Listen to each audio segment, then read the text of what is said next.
Salut Clément. Bonsoir Claude, bonsoir à tous. Tu veux nous parler de Rouen?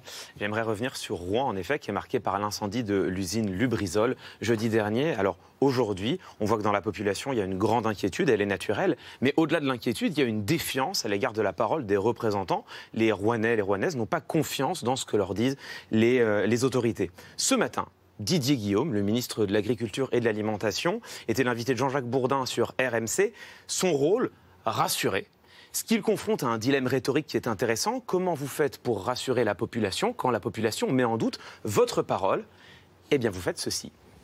La volonté du gouvernement et du Premier ministre et du Président, elle est très claire. La transparence totale. Mais nous voulons la transparence totale. Transparence totale. Total. Rien ne sera caché. Tout sera mis sur la table. Tout sera publié. Nous avons mis en place un principe de précaution très fort. Nous avons pris le dossier à bras-le-corps. Un travail a été fait 24 heures sur 24. Toutes nos équipes, nous avons travaillé tout le week-end. Toutes les équipes sont à pied d'œuvre 24, 7, tous les jours. Alors là, ce qu'on vient de voir, c'est une figure rhétorique qu'on appelle l'hyperbole. C'est même une succession d'hyperboles. Ah, moi, c'est tout ce que j'ai vu, une hyperbole. On l'a tous remarqué, évidemment. Ça, j'aime l'hyperbole. L'hyperbole, c'est une manière compliquée de dire quelque chose de simple. C'est la figure de l'exagération rhétorique. Donc là, une transparence totale, 24, 7, toutes nos équipes, tout le week-end. L'objectif derrière cela, c'est de marquer le volontarisme du gouvernement. Le message, au fond, est simple. Le gouvernement est très mobilisé. Le gouvernement est très transparent. Didier Guillaume cherche donc à nous rassurer sur les actions du gouvernement, ce qui ne nous dit absolument rien sur la situation à Rouen. Que nous dit-il donc de la situation à Rouen? Pourquoi met-on tant de temps? Mais je n'en sais rien.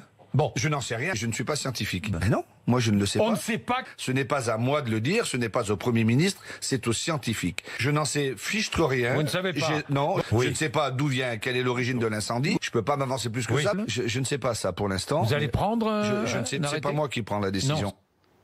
Alors, sur le fond du dossier, on n'a strictement aucune information.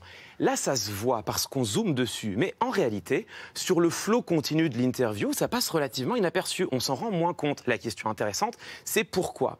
Eh bien, il faut amener sur la table la question du contexte d'énonciation. C'est une interview. Elle est présentée à la radio, sur les chaînes d'infos. Les auditeurs, ils sont en train de prendre leur petit déjeuner, ils sont dans leur voiture, leur attention est flottante, leur attention est distraite. Ils ne sont pas des décrypteurs du discours. Au fond, ils sont dans une sorte de monde quantique rhétorique où les mots se mélangent un petit peu. Donc, quand on écoute Didier Guillaume, qu'est-ce qu'on entend? On a l'impression de déclarations très fortes, très engagées, très rassurantes, parce que linguistiquement, on a des marqueurs très forts, ces fameuses hyperboles. Or, quand on zoome, on se rend compte que ces déclarations fortes ne visent jamais la seule question qui compte, la situation de Rouen. Et là, on est face à l'un des miracles de la rhétorique. On peut parvenir à faire comprendre autre chose que ce que l'on a dit. À quoi ça sert? C'est qu'en faisant comprendre autre chose que ce que l'on a dit, on ne peut pas, et Didier Guillaume ne peut pas, être accusé d'avoir menti.